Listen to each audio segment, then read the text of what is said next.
pinakamaraming mga leaders na coffee lovers sa ating bansa narito ngayon. Kailangan ng kape para maayos ang gising sa umaga. Sabi nga, coffee is life. At hindi ko alam kung may mga nakakilala sa Cup of Joe. Cup of Joe, yes. Meron. Yes. Marami tayong gigising.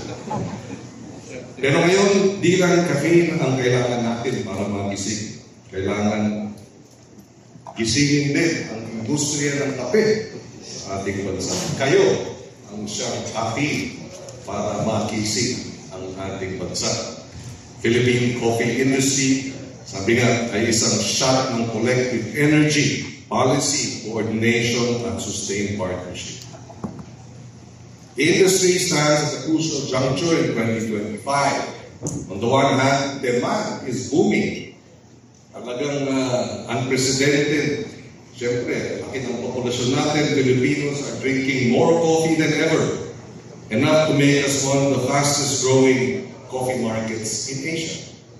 The numbers tell a promising story. In 2023, the local coffee market generated about $2.33 billion and is projected to reach over $4.4 billion by 2028.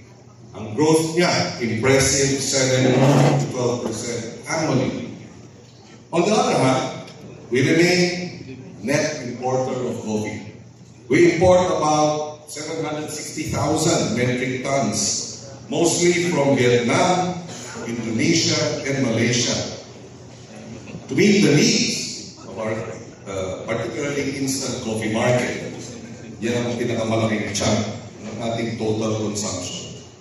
Ang ibig sabihin, karamihan ng kape gumigising sa atin tuwing umaga ay hindi galing dito sa atin. Foreigner. Afang. Para sa mga hindi nakakaalam, Afang, a foreigner around Manila. And perhaps many of you are familiar, in the 1880s, we were the fourth largest producer of coffee in the entire planet. Ibig sabihin, talagang kung tututukan ng maayos, pwedeng maging world superpower sa kape ng Pilipinas. In fact, if I'm not mistaken, there was a 2-year period wherein we had a monopoly.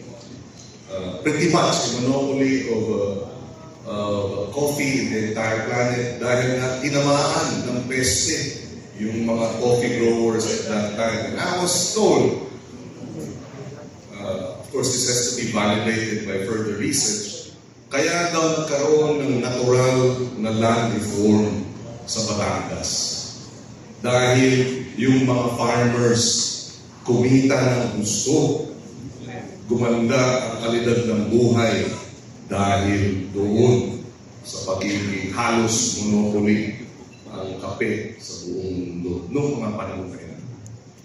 Today, we're still rich in potential, pero laging in kinetic, in production.